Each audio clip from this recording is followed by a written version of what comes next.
This is Mrs. Wainwright's math class, Chapter 9, Lesson 6, Problem Solving, Find a Rule, and our rules will be with numerical patterns as well.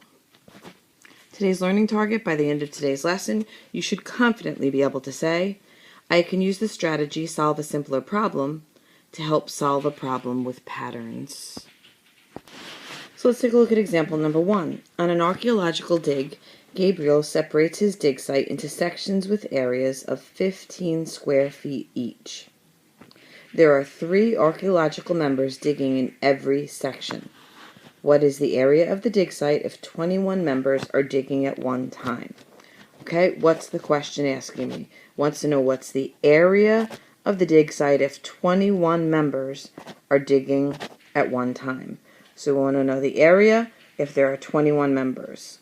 Okay, let's go back into the problem and see what I already know. I know that in each section, because he's dividing into sections, each section has an area of 15 square feet. I also know that there are 3 members digging in every section. So let's set myself up to figure out this problem. I'm going to take what I know and make a table. So for every section, if I have section 1, I know that the area would be 15 square feet, and I know that the archaeological members, there would be 3. That's what my problem tells me. For each section, the area is 15 square feet, and there are 3 archaeological members in that section. So let's make some lines and turn this into a chart or a table. Perfect. Okay, so let's refocus now on my question. What's the area of the dig site if 21 members are digging at one time? So I know there are 21 members. I'm going to put that in my chart by members. 21. I want to know what the area is. So I'm going to find area and put a line because that's what I need to figure out. So that's 21 members. What's the area? So to solve this, I'll need to find the rule for members to area. So I'm going to take it earlier in my column, 3 to 15. So what do I do to a 3 to turn it into a 15? 3 is a smaller number, 15 is a larger number. So I'm going to need to multiply.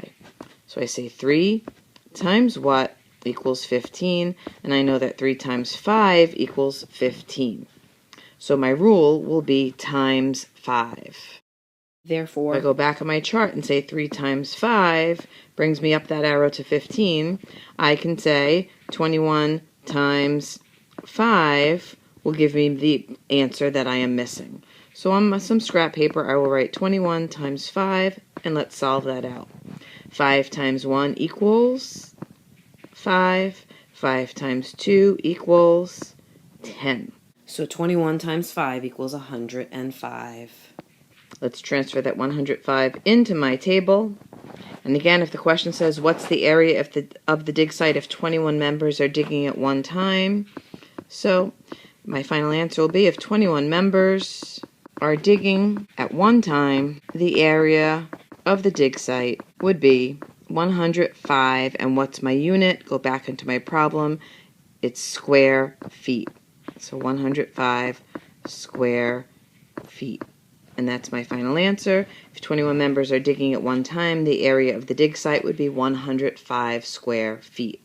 So again, these problems are very similar to what we did in Lesson 5, just putting it into word problems. Please stop the video and complete worksheet number 1 right now. Let's move on and take a look at example number 2. Example number 2 says, Casey is making a design with triangles and beads for a costume. In his design, each pattern unit adds 3 triangles and 18 beads. Casey uses 72 triangles in his design. How many beads does Casey use? So as always with any word problem, first thing I need to do is focus in on what is the question asking? What's the actual question? The actual question wants to know how many beads does Casey use? Okay, let's go back and see what I know. I know for each pattern unit, he has 3 triangles and 18 beads. So let me make a table with that information. So for every one pattern unit, Casey uses 3 triangles and 18 beads. So let's put some lines around that to turn that into a table. So now let's go back into my problem and see what we know, so what we're figuring out. We know that Casey uses 72 triangles. So I'm going to write 72 in the triangle section. We want to know how many beads does Casey use if he uses those 72 triangles. So we need to figure out what the pattern is. So if he uses 72 triangles, how many beads does he use? What rule do I apply to the 72 to find out how many beads? So let's go back earlier into the table. And what would I do to the triangles to turn them into the beads? So what do I do to a 3 to turn it into an 18? Well, 3 is a smaller number, 18 is a larger number. So am I going to multiply or divide?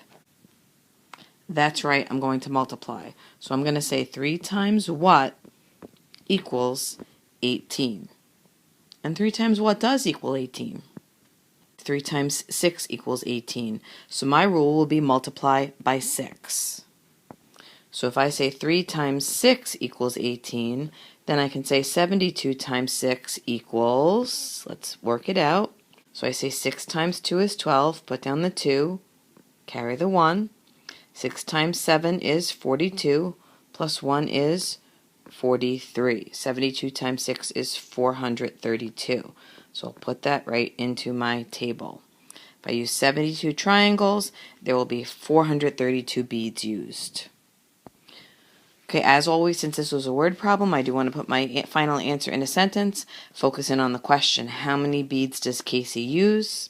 So Casey uses 432 beads, and that's my final answer.